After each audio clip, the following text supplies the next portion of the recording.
বিসমিল্লাহির রহমানির রহিম। সুপ্রিয় শিক্ষার্থীবৃন্দ, শ্রোডিঙ্গার তরঙ্গ সমীকরণের দ্বিতীয় লেকচারে তোমাদেরকে স্বাগতম জানাচ্ছি। আজকে আমরা আলোচনা করব তরঙ্গ ফাংশনের ভৌত তাৎপর্য এবং সেই সাথে আরো বেশ কয়েকটি বিষয়। ভৌত তাৎপর্য কথাটির অর্থ হলো যে তরঙ্গ সমীকরণ বা যার ভৌত তাৎপর্য সেটি জানা থাকলে আমাদের কি কি সুবিধা, তা থেকে আমরা কি কি ব্যাখ্যা করতে পারি। ইংরেজিতে আমরা বলি ফিজিক্যাল সিগনিফিকেন্স। এই কথাটির অর্থ হলো যে আমি যদি এই জিনিসটি জানি, তরঙ্গ ফাংশন যদি জানি, তাহলে কোথায় কোথায় ব্যবহার করতে পারবো, কি কি তথ্য তার কাছ থেকে পাবো, তাতে আমার বিজ্ঞানের দিক থেকে কি কি সুবিধা ইত্যাদি বিষয়গুলোই ওই আলোচনার মধ্যে ভৌত তাৎপর্যের মধ্যে আসবে আমাদের। শ্রোডিঙ্গার তরঙ্গ সমীকরণের ক্ষেত্রে আমরা ধরে নিয়েছি যে কণার সাথে, গতিশীল কণার সাথে যে সংশ্লিষ্ট ফাংশনটা জড়িত থাকবে, যে তরঙ্গ ফাংশন জড়িত থাকবে, সেটি হলো জটিল ফাংশন। অর্থাৎ এটাকে আমরা a প্লাস ib আকারে প্রকাশ করতে পারবো এই সমীকরণটাকে। এখানে a এবং b জটিল ফাংশনের ধারণা থেকে আমরা জানি যে a এবং b এরা কিন্তু বাস্তব রাশি। b এর সাথে এই i যুক্ত হওয়ার কারণে এই অংশটুকু হয়ে গেল আমার জটিল, পরে টোটাল অংশটুকু হয়ে যাচ্ছে আমার জটিল রাশি, কমপ্লেক্স কোয়ান্টিটি। এখানে i এর মান i ইকুয়াল টু √(-1) অথবা i স্কয়ার ইকুয়াল টু 1, যেটা আমাদের পূর্ব থেকে আমরা জানি এই জিনিসটি। আর তরঙ্গ ফাংশনটি আমরা এর আগের আলোচনায় আমরা জেনে এসেছি যে তরঙ্গ ফাংশনটি অবস্থান এবং সময়ের ফাংশন। অবস্থান এবং সময়ের ফাংশন, এক্স ওয়াই জেড এরা মিলে অবস্থান প্রকাশ করছে আর টি সময় নির্দেশ করছে। সাই এর জটিল যুগ্ম, এটিও আমরা আলোচনা করে এসেছি যে আই এর সামনে যে চিহ্নটি থাকবে, জটিল যুগ্ম নেওয়া হলে আই এর সামনের চিহ্নটি পরিবর্তন হয়ে যাবে। ফলে তরঙ্গ ফাংশনের যদি জটিল যুগ্ম আমরা নেই, সেটির আকার হবে a মাইনাস আইবি আকার। সাই এবং সাই স্টার যদি আমরা গুণ করি, তাহলে আমরা পাচ্ছি এরকম। ডান পক্ষে কিন্তু দেখো যে বাম পাশে যদিও এই রাশিগুলো সাই নিজে এবং তার জটিল যুগ্ম এরা জটিল রাশি, কিন্তু এদের গুণফল কিন্তু সম্পূর্ণরূপে বাস্তব রাশি। এর মধ্যে আই এর অস্তিত্ব নেই। তার মানে ডান পক্ষ সম্পূর্ণ বাস্তব রাশি। তার মানে তরঙ্গ ফাংশন এবং তার জটিল যুগ্ম যদি আমরা গুণ করি, তাহলে পাবো আসলে আমরা একটি বাস্তব রাশি।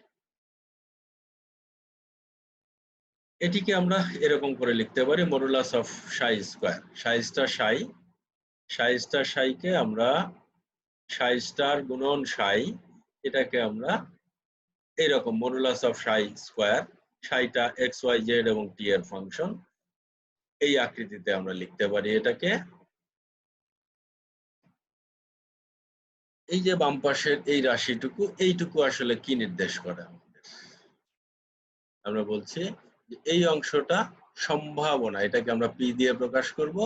আমরা পরে দেখব যে পি আসলে প্রবাবিলিটি, সম্ভাবনা নির্দেশ করবে আমাদের, কণাটা পাওয়ার সম্ভাবনা। যে কণা তরঙ্গ ফাংশন আমরা বিবেচনা করছি বা সিস্টেমের যে পার্টিকেল নিয়ে আমরা আলোচনা করছি, সেই পার্টিকেলটা সিস্টেমের যে বাউন্ডারি দেয়া আছে, যতটুকু অঞ্চল নিয়ে আমরা আলোচনা করছি, সেই অঞ্চলের মধ্যে কণাটা পাওয়ার সম্ভাবনা আমরা পি দিয়ে প্রকাশ করব।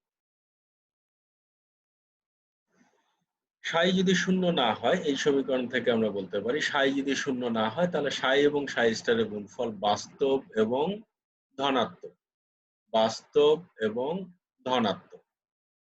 এখন এটার যদি আমরা বর্গমূল করি, তাহলে বর্গমূল করলে স্বাভাবিকভাবে আমাদের একটা প্লাস মাইনাস রাশি আসে। আমরা সেই প্লাস মাইনাস রাশি শুধু প্লাস অংশটা যদি নেই, এর বর্গমূলের ধনাত্মক অংশটাকে আমরা এইরকম এই জিনিস, এই প্রতীক দিয়ে প্রকাশ করতে পারি।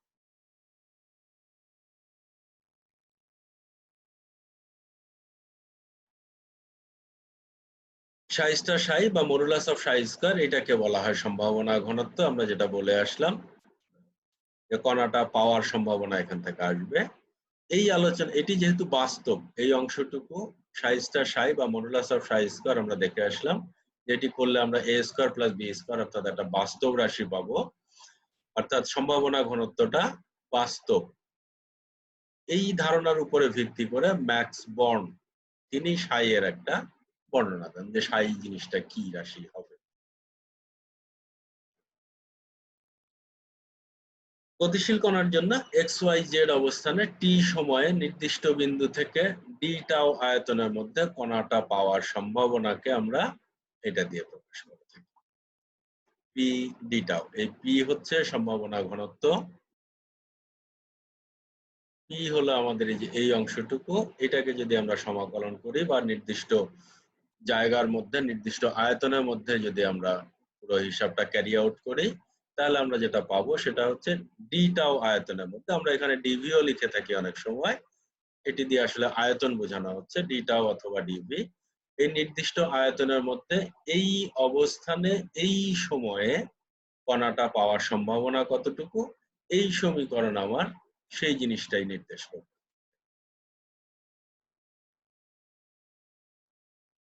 তাহলে এটাকে আমরা এরকম লিখতেই পারি। আমরা দেখে আসলাম এখানে এখানে এক্স ওয়াই জেড তিনটে রাশি রয়েছে, অর্থাৎ ত্রিমাত্রিক স্থানাঙ্ক ব্যবস্থায় সমীকরণটির চেহারা এরকম।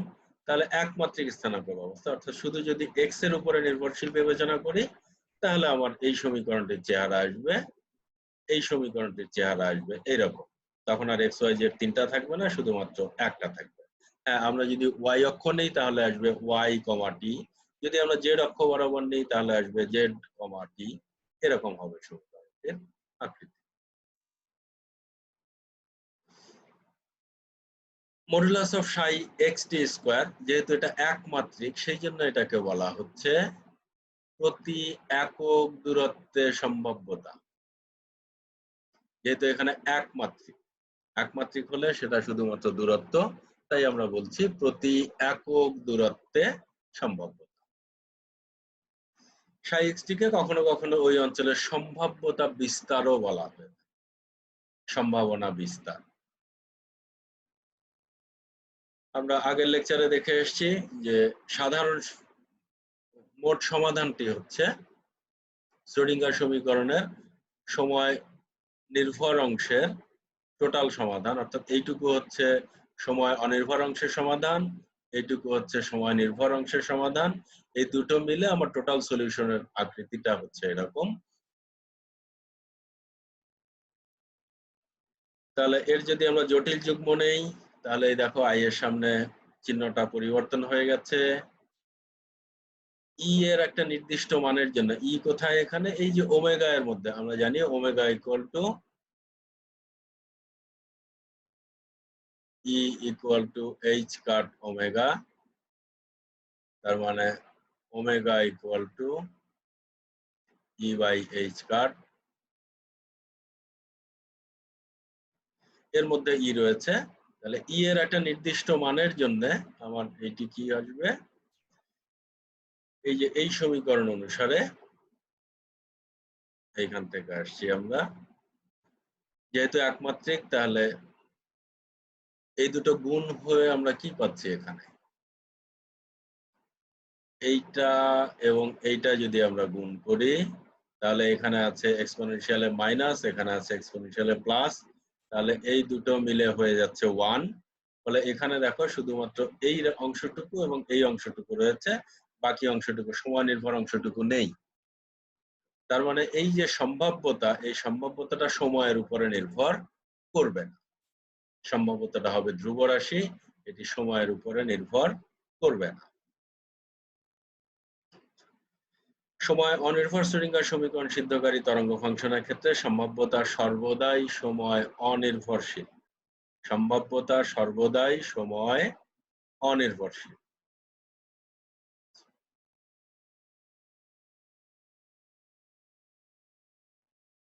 তরঙ্গ ফাংশন সাই এর সীমাবদ্ধতা, এই যে সাই আমরা বিবেচনা করলাম, সাই এর কি কি বৈশিষ্ট্য থাকতে হবে সেগুলো আমরা আগে বলে এসেছি। এই বৈশিষ্ট্যগুলো ধরে নিলে আমাদের কোথায় কোথায় অসুবিধা থাকে সেটি হচ্ছে সাই এর সীমাবদ্ধতা।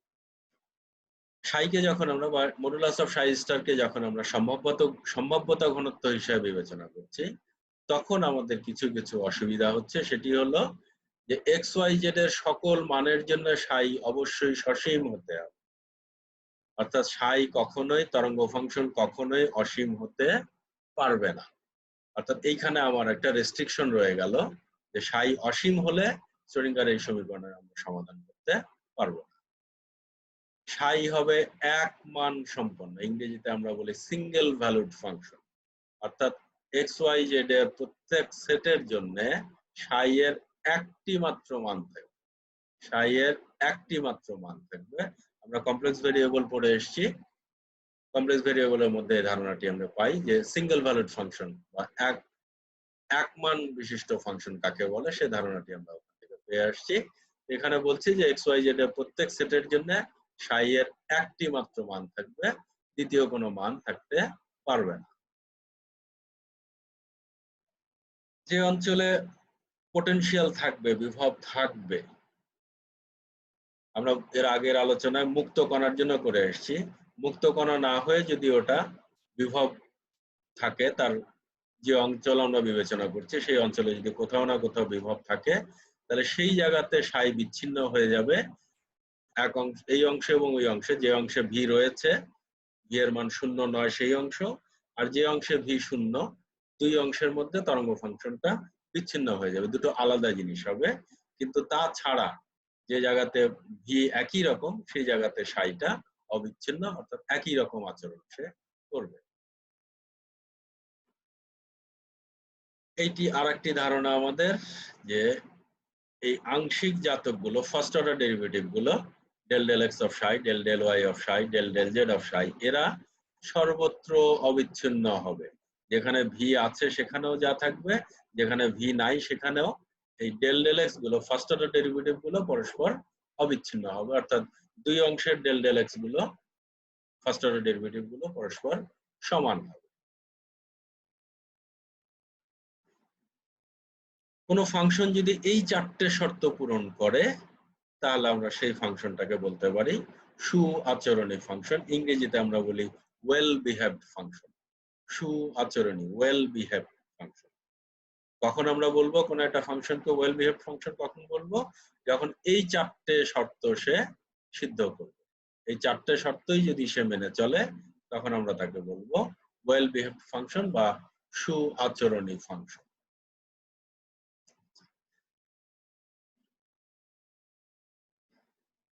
তরঙ্গ ফাংশনের সীমানা শর্ত এবং অবিচ্ছিন্ন শর্ত। সীমানা শর্ত আমরা এদের ব্যবহার যখন দেখব তখন আসলে আরো পরিষ্কার ধারণা আমরা পাবো, যে আমরা যে অঞ্চলে তরঙ্গ বাস্তব অবস্থাটা বিবেচনা করছে, শ্রোডিঙ্গার তরঙ্গ সমীকরণ বিবেচনা করছি আমরা, সেই অঞ্চলের সীমানায়, সেই অঞ্চলের স্টার্টিং এবং এন্ডিং এ আমাদের তরঙ্গ ফাংশনের আকার আকৃতি বা তাদের বিহেভিয়ার গুলো কেমন হবে সেটাকে আমরা বলি সীমানা শর্ত, এবং সেখানে তারা অবিচ্ছিন্ন হবে, এটাকে বলি অবিচ্ছিন্নতা শর্ত। আমরা বলেছি সাই সব বিন্দুতে এক মান সম্পন্ন হওয়ার দরকার, যেটা এইমাত্র আমরা বলে আসলাম, অর্থাৎ সসীম ডিভি আয়তনে modulus of Sai square DV হবে সসীম। যেহেতু সাই এর একটা নির্দিষ্ট মান থাকবে, তাহলে ডিভি যদি সসীম হয় তাহলে সাই স্কয়ার ডিভি এটিও হবে সসীম, এর মানটা আমরা পরিমাপ করতে পারবো, হিসাবের মধ্যে আনতে পারবো। এটাকে আমরা গাণিতিক ভাবে লিখছি যে ডিভি কমতে কমতে, আয়তন কমতে কমতে যখন শূন্যের কোঠায় চলে যাবে, তখন আমার এই সম্ভাব্যতাটাও শূন্যের কাছাকাছি চলে যাবে।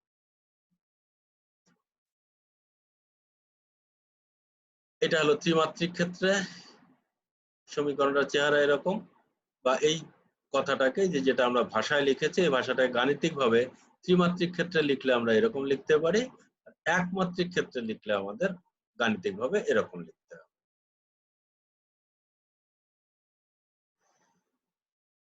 স্থৈতিক শক্তি ফাংশন ভি আর এই যে পোটেনশিয়ালের কথা আমরা বলে এসেছি, পোটেনশিয়াল অবিচ্ছিন্ন হোক বা নাই হোক, সাই এবং ডেল সাই হবে অবিচ্ছিন্ন। সাই এবং ডেল সাই তরঙ্গ ফাংশন এবং তার ফার্স্ট অর্ডার ডেরিভেটিভ, এরা এক অঞ্চলের তরঙ্গ ফাংশনের সাথে আর এক অঞ্চলের তরঙ্গ ফাংশনের একটা যোগাযোগ থাকবে, ওই সীমানা বিন্দুতে তারা একজন আরেকজনের সাথে এসে মিলবে। এ যে পয়েন্টে শেষ হবে, এই অঞ্চলে এক অঞ্চলের তরঙ্গ ফাংশন যেখানে শেষ হবে, আর এক অঞ্চলের তরঙ্গ ফাংশন সেখান থেকে শুরু হবে। কিন্তু তারপরে বিহেভিয়ারটা হয়তো এরকম নাও থাকতে পারে, এই অংশে তরঙ্গ ফাংশনের আকার আকৃতি যা, এই অঞ্চলে তরঙ্গ ফাংশনের আকার আকৃতি সেটি নাও হতে পারে, বিস্তার সমান নাও হতে পারে, তরঙ্গ দৈর্ঘ্য সমান নাও হতে পারে, কিন্তু যে বিন্দুতে বিভবটা পরিবর্তন হলো সেই বিন্দুতে তাদের মধ্যে একটা সংযোগ থাকবে, সেটাই বলা হচ্ছে সাই এবং ডেল সাই অবিচ্ছিন্ন হবে এবং তরঙ্গ ফাংশনটি একমান সম্পন্ন ও সর্বত্র সসীম হওয়া প্রয়োজন, যেটা আমরা যে এই অংশে বলে আসলাম। তবে কিছু কিছু ক্ষেত্রে এই সসীমতা শর্তের ব্যতিক্রম হতে পারে, বিশেষ কিছু ক্ষেত্রে। কেমন? যেমন আমরা যদি ধরি সাই ইকুয়াল টু 1/r, এই r মানে হচ্ছে অবস্থান, তাহলে মূল বিন্দুতে অর্থাৎ যেখানে r ইকুয়াল মূল বিন্দু স্থানাঙ্ক কত 0 0 0, অর্থাৎ r এর মান যেখানে 0 সেই জায়গাতে কিন্তু সাই সসীম থাকলো না। r এর মান 0 বসালে 1/0 ইকুয়াল টু ইনফিনিটি, তার মানে সাই অসীম হয়ে গেল। অর্থাৎ এই রকম ফাংশনের ক্ষেত্রে, এই স্পেশাল ফাংশনটির ক্ষেত্রে মূল বিন্দুতে ফাংশনটা সসীম থাকছে না, অর্থাৎ সাই এর যে শর্ত সকল বিন্দুতে সাই সসীম হতে হবে এইরকম একটা ফাংশন সেই শর্তটি মেনে চলছে। সেক্ষেত্রে আমরা বিশেষ একটা ব্যবস্থার অধীনে বিশেষ ব্যবস্থায় আমরা সেই অংশটা বিবেচনা করব যে ভিআর অসীম হলে ডেল সাই অবিচ্ছিন্ন হয় না, অর্থাৎ যেখানে বিভবের পরিমাণ অসীম সেই জায়গাতে তরঙ্গ ফাংশন আমরা পরে দেখব যে তরঙ্গ ফাংশন শূন্য হয়ে যায় সেখানে। সেসব ক্ষেত্রে সীমান্তিক পদ্ধতি ব্যবহার করা প্রয়োজন, অর্থাৎ কোনো বিন্দুতে ভিআর এর একটা সসীম মান ধরে নিয়ে ভিআর ইকুয়াল টু ইনফিনিটিতে সাই 0 হবে, এইভাবে আমরা সামনে এগোব।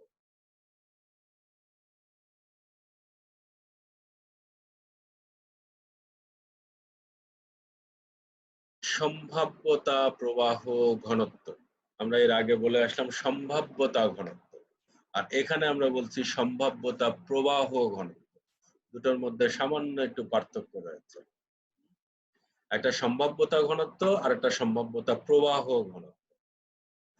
তরঙ্গ ফাংশন মূলত দেশের একটি নির্দিষ্ট অঞ্চলে একটি কণা প্রাপ্তির সম্ভাব্যতার পরিমাণ। কণাটা আমি পাবো কি পাবো না, সাই স্টার সাই দিয়ে ওই নির্দিষ্ট অঞ্চলে আমরা সেটা নির্দেশ করি যে এই জায়গাতে আমার কণাটা পাওয়া যাবে কিনা। কোয়ান্টাম বলবিজ্ঞানে যেহেতু সবকিছু আমরা সম্ভাবনা দিয়ে বলছি, আমরা নির্দিষ্টভাবে বলতে পারবো না, বলতে হবে কণাটা পাওয়ার সম্ভাবনা 100%। তার মানে এই নয় যে কণা আমি পাবই, এই কথাটি কোয়ান্টাম মেকানিক্স জোর দিয়ে বলে না, সে বলে যে এখানে পাওয়ার সম্ভাবনা 100%।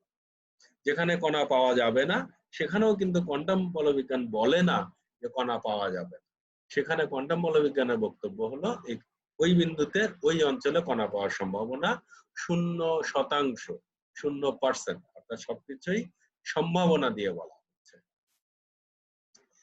দেশের কোনো না কোনো অঞ্চলে কণাটিকে পাওয়া যাবেই বিধায়, আমরা একটা কণা নিয়ে তো তারপরে তার তরঙ্গ সমীকরণ লিখবো, কণাটাই যদি না থাকে তাহলে তার তরঙ্গ সমীকরণ থাকার কোনো সুযোগ নেই।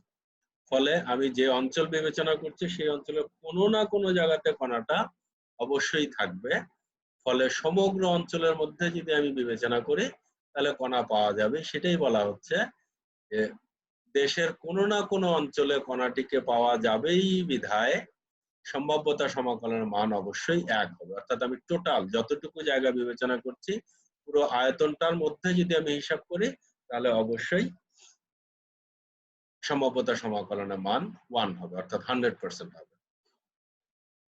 এই কথাটাকে আমরা ঘুরিয়ে বলতে পারি, গণিতের ভাষায় বলতে পারি তরঙ্গ ফাংশন এককে নরমায়িত হবে। আর আমরা এর আগে দেখে আসলাম যে সম্ভাব্যতা অবশ্যই ধ্রুব হবে, সাই স্টার সাই সময় নিরপেক্ষ। আমরা দেখলাম যে সাই এবং তার কমপ্লেক্স কনজুগেট গুণ করলে সময় নির্ভর অংশ যেটা, সেটি যেহেতু আই রয়েছে সেখানে, একটা মধ্যে প্লাস আই আর একটার মধ্যে মাইনাস আই, ফলে তাদের গুণফলটা 1 হয়ে যাচ্ছে, অর্থাৎ সময়ের উপরে নির্ভরশীলতা থাকছে না। এই টোটাল কথাটুকুকে আমরা গাণিতিকভাবে এরকম লিখতে পারি, del del t of psi star tau psi star psi d tau equal to 0। এই ডেল ডেল টি হলো পরিবর্তনের হার, সম্ভাব্যতার পরিবর্তনের হার। আর সম্ভাব্যতা যেহেতু সময় নিরপেক্ষ, এটা সময়ের উপর নির্ভর করে না, সাই স্টার সাই যেহেতু সময়ের উপরে নির্ভর করে না, তাহলে অর্থাৎ এটা ধ্রুব রাশি, ধ্রুব রাশি ব্যবকলন করলে আমরা পাই 0। এইটাকে আমরা একটু পার্শিয়াল ডেরিভেটিভের সমীকরণ অনুসারে ভেঙে আমরা এরকম লিখতে পারি, del del t of psi star psi, এটাকে আমরা ভেঙে এরকম লিখতে পারি।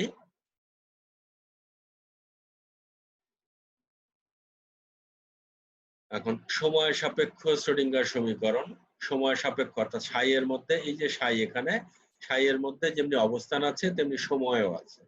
আমরা এখানেও দেখতে পাচ্ছি যে এই অংশটা, এখানে যে টি রয়েছে, অর্থাৎ এই ডান পক্ষ বলে দিচ্ছে যে 2 নম্বর সমীকরণটি সময় নির্ভর সমীকরণ, সময়ের উপরে নির্ভরশীল একটা সমীকরণ। আমরা ওখান থেকে আসবো এখানে। ওই সমীকরণে যদি জটিল যুগ্ম কমপ্লেক্স কনজুগেট নেওয়া হয়, আমরা আগেই দেখে এসেছি সাই এর কমপ্লেক্স কনজুগেট নিলে সেটিকে লিখতে হবে সাই স্টার।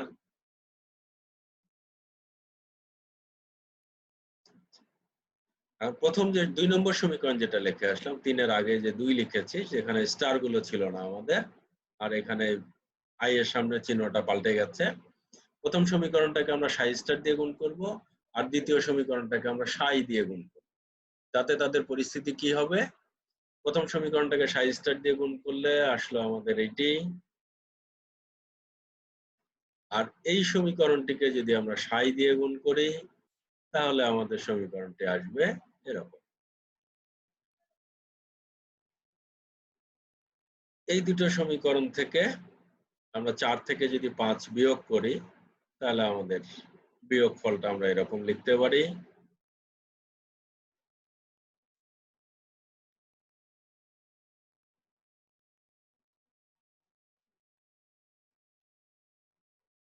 এই অংশটাকে কিন্তু আবার আমরা এই অংশটাকে আমরা লিখতেই পারি del del t of psi star psi, সেটাই আমরা পরের পৃষ্ঠায় লিখেছি।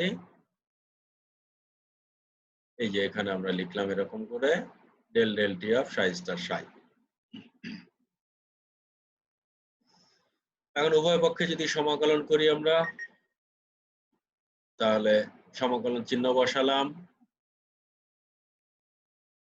এই অংশটাকে আমরা একটু ট্রান্সফর্ম করে নেব, রূপান্তর করে নেব।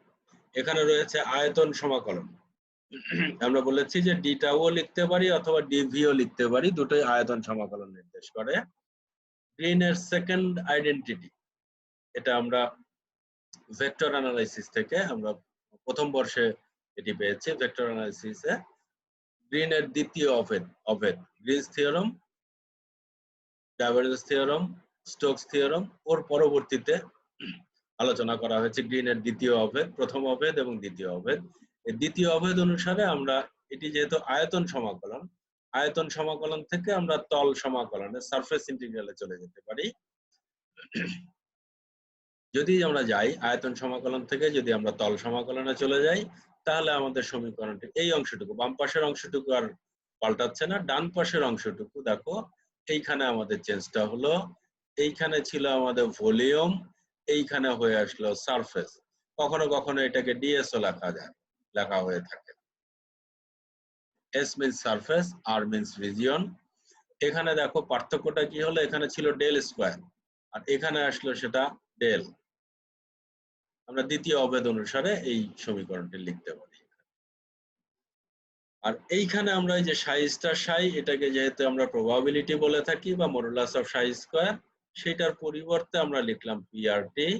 ডেল ডেল টি কিন্তু আমাদের অ্যাজ ইট ইজ থেকে গেল, ডেল ডেল টি রইল আমাদের, ইন্টিগ্রেশন রইল আমাদের, অর্থাৎ সাই স্টার সাই এর পরিবর্তে আমরা শুধু পিআরটি কথাটা লিখলাম।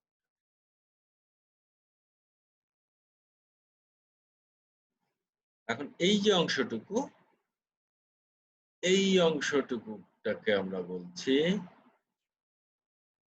এটাকে এসআরটি একটা প্রতীক দিয়ে প্রকাশ করা হলো। তখন আমার সমীকরণটা কিন্তু আরো ছোট হয়ে আসছে আকারটা, আমরা এরকম না, আমরা শুধু ছোট করার জন্য এটাকে এস বলিনি, আমরা পরবর্তীতে দেখব যে এই এসটা আসলে কি বোঝায়। তাহলে সমীকরণের চেহারাটা আসলে এরকম আমাদের। এটিতে ডান পক্ষে কিন্তু, বাম পক্ষে অ্যাজ ইট ইজ থাকলো, ডান পক্ষে আমাদের তল সমাকলন রয়েছে। এই তল সমাকলন থেকে আবার আমরা আয়তন সমাকলনে চলে যাব, সেক্ষেত্রে আমাদের এই সমীকরণটির চেহারা এসে দাঁড়াবে এরকম। গসের ডাইভারজেন্স থিওরেম অনুসারে যদি আমরা তল সমাকলন থেকে আয়তন সমাকলনে চলে যাই তাহলে সমীকরণটির চেহারা আসবে আমাদের এরকম, divergence of s dv equal to a dot DR.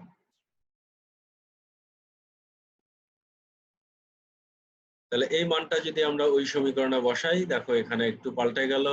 এর আগের ইয়েতে ছিল আমাদের এইটা ছিল আমাদের integration s dot dr, integration s dot dr এটা ছিল তল সমাকলন। আমাদের তল সমাকলন থেকে আমরা চলে যাব আয়তন সমাকলনে। আয়তন সমাকলনে গেলে এস এর জায়গায় লিখতে হবে আমাদের ডেল এস, আর ডিআর এর জায়গায় লিখতে হবে আমাদের ডিভি অথবা ডিটাও, যেটাই আমরা লিখি।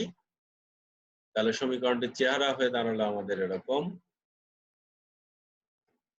সমীকরণের আকারটা এরকম হয়ে দাঁড়ালো। এইখান থেকে আমরা লিখছি উভয় পক্ষ থেকে, উভয় পক্ষে যেহেতু ভলিউম ইন্টিগ্রাল রয়েছে, ডিটাও রয়েছে, ফলে সমাকলন আমরা তুলে দিতে পারি। তুলে দিলে আমাদের এই সমীকরণের চেহারাটা আসছে এরকম। বাকি থাকলো এটাকে আমরা এই রাশিটাকে এই পাশে নিয়ে আসলে আমরা এইরকম একটা সমীকরণ পাচ্ছি। এই সমীকরণ আমাদের কি নির্দেশ করে আসলে? এই যে সমীকরণটা, এটি চিরায়ত বলবিজ্ঞানে আমাদের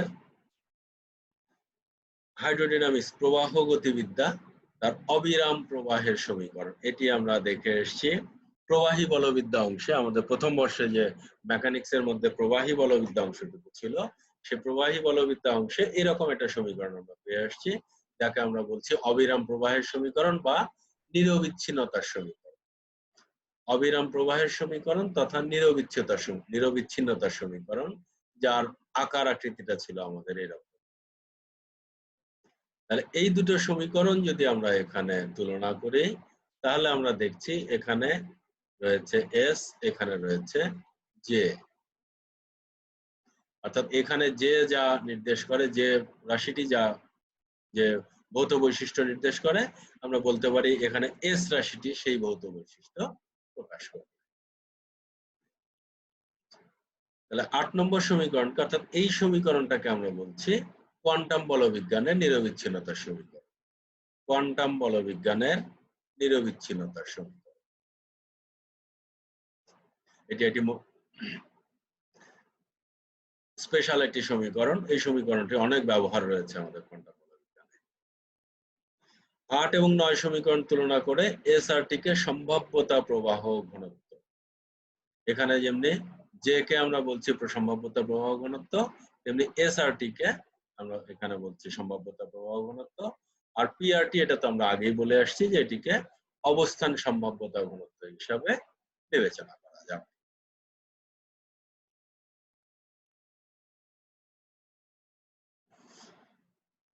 এটা আমরা পেলাম সম্ভাব্যতা প্রবাহ ঘনত্বের সাধারণ সমীকরণ। এটাকে এখন আমরা দেখতে চাই একমাত্রিক ক্ষেত্রে, আমাদের মুক্ত কণার ক্ষেত্রে এটি কি হবে। একমাত্রিক নয়, মুক্ত কণার ক্ষেত্রে এটি কি হবে। মুক্ত কণার সম্ভাব্যতা প্রবাহ ঘনত্ব, মুক্ত কণা মানে আমরা জানি ভি ইকুয়াল টু 0। ধনাত্মক এক্স অক্ষ বরাবর গতিশীল একটা মুক্ত কণার অবস্থান যদি আমরা ধরি এক্স, আর তার ভরবেগ যদি হয় পি এক্স, তাহলে সেক্ষেত্রে আমরা এই সমীকরণটি কিন্তু আমরা দ্বিতীয় অধ্যায় কোয়ান্টাম বলবিজ্ঞানের দ্বিতীয় অধ্যায় কোয়ান্টাম বলবিজ্ঞানের মৌলিক ধারণা যে অধ্যায়টি, সেখানে আমরা এই ধরনের সমীকরণ পেয়ে আসছি। এটাকে আমরা একটু সিম্পলিফাই করে এরকম লিখতে পারি। আবার যদি এর কমপ্লেক্স কনজুগেট নেই, প্রথম সমীকরণের যদি কমপ্লেক্স কনজুগেট নেই আমরা, তাহলে আমরা লিখতে পারি এরকম, এই যে কমপ্লেক্স কনজুগেট নেওয়ার ফলে এই যে আই এর সামনে মাইনাস ছিল, এখানে আই এর সামনে মাইনাসটা উঠে গেছে। এটাকে আমরা এরকম করে সিম্পলিফাই করে লিখতে পারি এরকম। এগুলো এখন বসাবো কোথায় আমরা?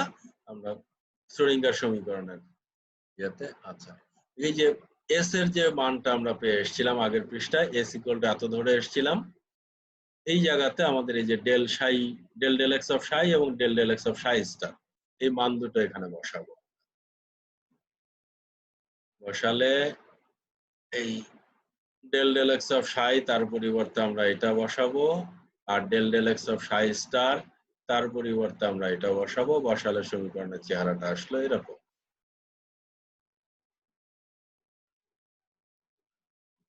এইটাকে এখন আমরা একটু সমাধান করে সিম্পলিফাই করলে আমরা এই জায়গাতে আসতেছি।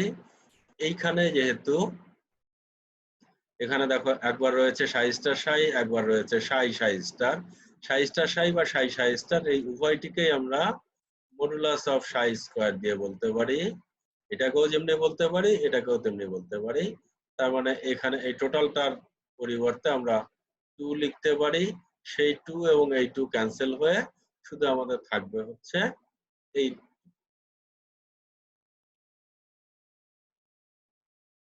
s equal to psi star psi px by m। তাহলে এই px by m, p-টা কি ছিল আমরা এখানে ধরে নিয়েছি p হচ্ছে ভরবেগ। ভরবেগ আমরা জানি p equal to mv। তাহলে p by m কত হবে আমাদের? এত বাই m, এই m ক্যান্সেল হলে আমাদের শুধু থাকছে v। আবার আমরা দেখে এসেছি যে p equal to h cut k। তাহলে এই p এর পরিবর্তে যদি আমরা h cut k বসাই তাহলে সমীকরণের চেহারাটা আসবে এরকম। এই s equal to আসবে এরকম।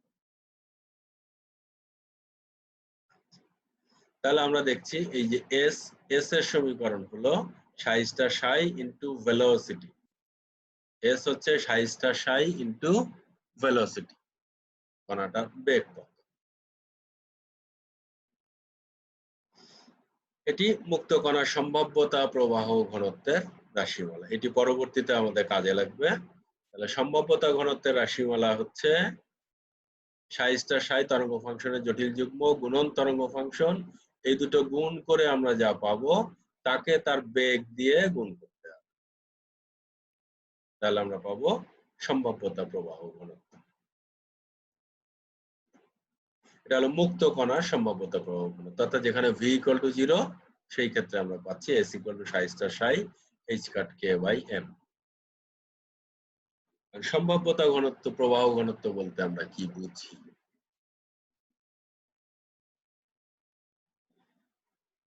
ধনাত্মক x অক্ষ বরাবর গতিশীল একটা মুক্ত কণার অবস্থান যদি হয় x আর ভরবেগ যদি হয় px, তাহলে সেখান থেকে আমরা এই সমীকরণটি মাত্রই দেখে আসলাম। কোন কণার সম্ভাব্যতা প্রবাহ ঘনত্ব তার সম্ভাব্যতা ঘনত্ব এবং বেগের গুণফলের সমান। এটা জাস্ট আমরা দেখে আসলাম। এই সমীকরণ থেকে আমরা বলতে পারছি যে এইটা হচ্ছে আমাদের বেগ আর এইটা হলো সম্ভাব্যতা ঘনত্ব, আর এই দুটোর গুণফল হচ্ছে সম্ভাব্যতা প্রবাহ ঘনত্ব।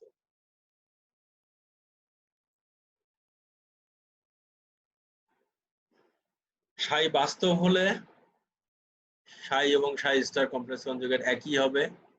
সাই যদি বাস্তব হয় তাহলে তার মধ্যে মানে আই সংশ্লিষ্ট কোনো রাশি থাকবে না। আর আই যদি না থাকে তাহলে তার কমপ্লেক্স কনজুগেট নেওয়া হলে কোনো রাশির সামনের চিহ্ন পাল্টাবে না।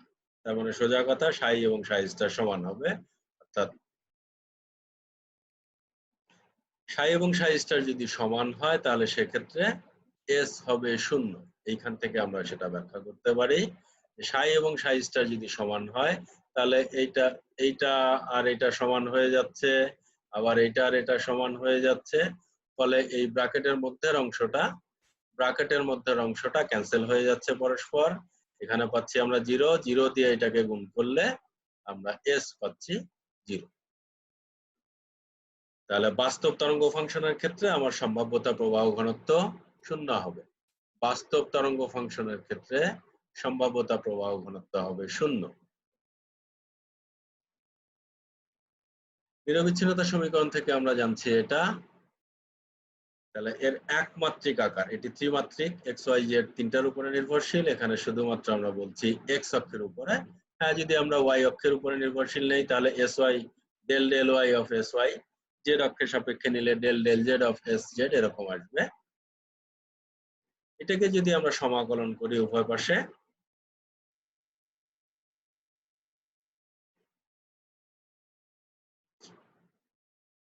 এই পি মানে হচ্ছে সাই স্টার সাই, ডেল ডেল টিটা আমরা বাইরে নিয়ে আসলাম, এটাকে সমাকলন করলে আমরা এরকমই পাবো, যেহেতু এক্স এর সাপেক্ষে সমাকলন, এক্স এর সাপেক্ষে সমাকলন, এখানেও এক্স রয়েছে, তাহলে সমাকলন আর ব্যবকলন মিলে ক্যান্সেল হয়ে গেলে আমাদের শুধুমাত্র এই অংশটা থাকবে।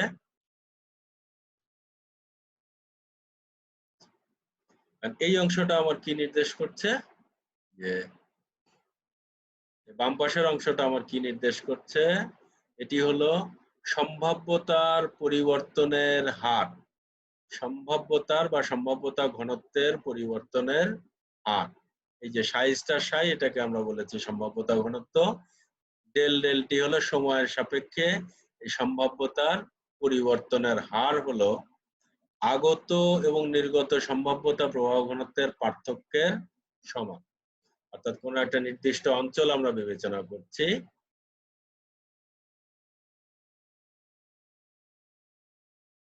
এই নির্দিষ্ট অঞ্চলের মধ্যে কতটুকু ঢুকছে আর কতটুকু বেরিয়ে যাচ্ছে, ঢুকছে কতটুকু আর বেরিয়ে যাচ্ছে কতটুকু, এই দুটোর বিয়োগফল যেটা, সেটি তো আসলে এখানে জমা হবে অথবা এখান থেকে ক্ষয় হবে।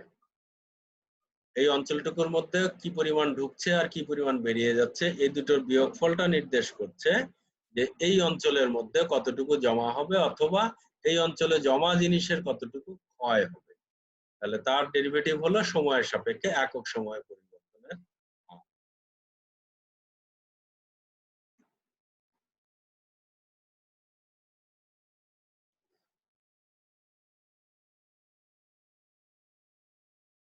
অভীষ্ট মান বা প্রত্যাশিত মান, এটি আমাদের কোয়ান্টাম বলবিজ্ঞানে খুব ইম্পর্টেন্ট একটা ফ্যাক্টর। এটি আমাদের বহু জায়গাতে এই ধারণাটি ব্যবহার করতে হবে। দেশের কোনো নির্দিষ্ট বিন্দুতে কণা প্রাপ্তির সম্ভাবনাকে আমরা সাই star, modulus of psi star দিয়ে প্রকাশ করে থাকি। দেশ স্থানাঙ্ক বা ভরবেগ দ্বারা সূচিত কোনো গতিশীল রাশিকে বহুবার পরিমাপ করে, একই শর্তাধীনে বহুবার পরিমাপ করলে কোনো নির্দিষ্ট আয়তনে কণাটিকে গড়ে যতবার পাওয়া যায়, আমরা তুলনামূলকভাবে বলতে পারি আসল মিনিংটা হচ্ছে গড়ে যতবার পাওয়া যায়। আমি 100 বার পরীক্ষা করলাম, 100 বার পরীক্ষা করে 67 বার পেলাম কণাটা, তাহলে একবার পরীক্ষা করলে কতবার পাচ্ছি, 0.67, 0.67 বার পাচ্ছি। এইটাই হচ্ছে তার পাওয়ার সম্ভাবনা। কোনো গতিশীল রাশিকে বহুবার পরিমাপ করলে কোনো নির্দিষ্ট আয়তনে কণাটিকে তুলনামূলকভাবে যতবার পাওয়া যায় সেটাই হচ্ছে তার সম্ভাবনা। এই সংজ্ঞা অনুসারে কণার স্থানাঙ্কের যে কোনো ফাংশনের গড় মান বা অভীষ্ট মান বা প্রত্যাশিত মান, তিনটাই বলা হয়ে থাকে, গড় মান অথবা অভীষ্ট মান বা প্রত্যাশিত মান। ইংরেজিতে বলে এক্সপেকটেশন ভ্যালু, আমি কি প্রত্যাশা করছি, যেটা আমরা যে এখানে বলে আসলাম যে 100 বার তার অবস্থানটা যাচাই করতে যে আমি 67 বার পেলাম, তাহলে এখন আমার প্রত্যাশাটাও এরকম থাকবে যে আমি 100 বার পরীক্ষা করলে 67 বার পাবো। সেটাকে আমরা গাণিতিক ভাবে কিভাবে প্রকাশ করতে পারি, যে ধরা যাক আমরা fx রাশিটার, এই রাশিটার প্রত্যাশিত মান বের করতে চাই। প্রত্যাশিত মানের প্রতীক হচ্ছে আমাদের এইটা, এই যে দুই পাশে যে দুটো চিহ্ন দেওয়া হয়েছে, এই দুটো চিহ্ন মিলে আমাদের মনে হতেই পারে যে একটি হচ্ছে গ্রেটার লেস দেন, একটি হচ্ছে গ্রেটার দেন, আসলে তা নয়, এই দুটো মিলে হলো এই প্রতীকটা। এরকম প্রতীক থাকলে আমরা সেটাকে বলি প্রত্যাশিত মানের প্রতীক। এখন এই প্রত্যাশা, যেহেতু এই যে কণাটা পাওয়ার সম্ভাবনা, পাওয়ার সম্ভাবনাকে আমরা পিএক্স দিয়ে প্রকাশ করি, তার মানে এইটার পরিবর্তে আমরা এটা লিখছি। আবার পিএক্সটা কি জিনিস, পিএক্স হলো সাই স্টার সাই, তাহলে পি এর পরিবর্তে আমরা সাই স্টার সাই লিখছি কার, এফএক্স ফাংশন। তাহলে আমার সমীকরণটা কেমন হয়ে দাঁড়ালো, এইটা ইকুয়াল টু এইটা। আমরা যখন প্রত্যাশিত মান বের করব তখন আসলে এই সমীকরণ ব্যবহার করে আমাদের হিসাবটা সম্পাদন করতে হবে। ফাংশন যদি নরমায়িত না হয়, তাহলে ফাংশন নরমায়িত বা অনরমায়িত, এটা আমরা কোয়ান্টাম বলবিজ্ঞানের মৌলিক ধারণা অধ্যায়ে আলোচনা করে এসেছি। সেখানে আমরা ফাংশনটা যখন নরমায়িত থাকবে না, তখন এটাকে আমরা নরমায়িত করে নেব।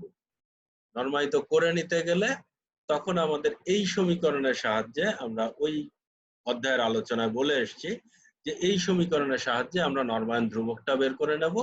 সেই ক্ষেত্রে আমার এই এফএক্স ফাংশনটা যদি নরমায়িত না হয়, নরমায়িত হলে এইটা দিয়ে আমরা প্রত্যাশিত মান বের করব, আর যদি নরমায়িত না হয় তাহলে এই সমীকরণ ব্যবহার করে আমরা প্রত্যাশিত মান বের করব। অভিষ্ট মানটা কি জিনিস? এখানে আমরা গড় মান বলেছি যে একবার মাত্র পরিমাপের ফলাফলের গাণিতিক প্রত্যাশা, অথবা অভিন্ন সুব্যবস্থায় বহুবার পরিমাপকৃত ফলাফলগুলোর গড়। আমরা যেটা এখানে বলে আসলাম যে 100 বার পরিমাপ করে আমি 67 বার কণাটাকে ওখানে পেয়েছি, তাহলে প্রতি একবার পরিমাপে ওই জায়গায় কণাটা পাওয়ার সম্ভাবনা হচ্ছে 0.67। গড়ে আমরা যে জিনিসটা পেলাম সেটাকে আমরা বলছি অভিষ্ট মান বা প্রত্যাশিত মান। তাহলে অভিষ্ট মান হচ্ছে একবার মাত্র পরিমাপের ফলাফলের গাণিতিক প্রত্যাশা। আমি কি আশা করছি পাবোই সেই নিশ্চয়তার কিন্তু আমরা এখানে দিচ্ছি না, কারণ আমরা গোড়াতেই বলে এসেছি উদাহরণে যে 100 বার পরিমাপ করে পরীক্ষা করে আমি পেয়েছি 67 বার। তার মানে একবার পরিমাপ করলেই আমি কণাটাকে পাবো এরকম কোনো নিশ্চয়তা আমরা দিচ্ছি না। তাহলে একবার পরিমাপের যে ফলাফল, যে রেজাল্ট আমি আশা করছি, সেটাকে আমরা বলছি অভিষ্ট মান। তাহলে অভিষ্ট মানের সমীকরণটা আমরা এরকম পাচ্ছি যে যদি নরমায়িত হয় তাহলে অভিষ্ট মানের এই সমীকরণ ব্যবহার করে আমরা এক্সপেক্টেশন ভ্যালু ব্যবহার করব। যদি নরমায়িত না হয় তাহলে এফএক্স ফাংশনের এক্সপেক্টেশন ভ্যালু ব্যবহার বের করব এই সমীকরণ দিয়ে। তাহলে যদি আমরা বিভবের প্রত্যাশিত মান বের করতে চাই তাহলে এইটা অনুসারে আমাদের সমীকরণটির চেহারা হবে এরকম, তথা এই সমীকরণগুলো পরে আমরা ব্যবহার করব ইনশাআল্লাহ।